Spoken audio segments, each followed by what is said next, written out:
ரிஷப ராசியினருக்கு இந்த புத்தாண்டில் சமூக அந்தஸ்து, மரியாதை ஆகியவை அதிகரிக்கும். 10ஆம் இடத்தில் ராசி அதிபதி சுக்கிரனுடன் சனி, ஜென்ம ராசியில் குரு, லாபஸ்தானத்தில் ராகு என்ற நல்ல அமைப்பின்படியும் மார்ச் மாதம் 11ஆம் இட சனி, ஜூன் மாதம் 2ஆம் இட குரு, குருவின் பார்வை பெற்ற ராகு என்ற கிரக பயிற்சிகளின் அடிப்படையிலும் வெளியூர் மற்றும் வெளிநாட்டு தொடர்புகள் நன்மை தரும்.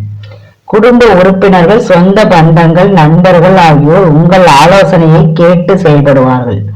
இளமைக்கால நண்பர்கள் சந்தித்து அளவலாவி மகிழ்ச்சி அடைவீர்கள். புதிய தொழில், வர்த்தக முயற்சிகளில் வெற்றி உண்டு. கடனாக கொடுத்திருந்த பணம் எதிர்பாராத விதமாக கைக்கு வந்து சேரும். அரசியல் மற்றும் சமூக சேவையில் ஈடுபட்டுள்ளவர்களுக்கு பட்டம், பதவிகள் வந்து சேரும். சீரான வருமானம் காரணமாக புது வீடு, மனை, சொகுசு வண்டி, வாகனம் வாங்கும் யோகம் உண்டு. வீடுகளுக்கு தேவையான ஆடம்பர பர்னிச்சர்கள், எலக்ட்ரானிக்ஸ் பொருட்களை வாங்கி மகிழ்வீர்கள். தடைப்பட்ட திருமணங்கள் நல்ல விதமாக நடந்து முடியும். பலரது காதல் பெற்றோர் சம்மதத்தோடு திருமணத்தில் முடியும். குழந்தை இல்லாத தம்பதிகளுக்கு சந்தான பாக்கியம் ஏற்படும். குடும்பத்தில் கருத்து வேறுபாடுகள் ஏற்பட்டாலும் உங்கள் தலையீடு காரணமாக அவை சுமூகமாக தீர்த்து வைக்கப்படும்.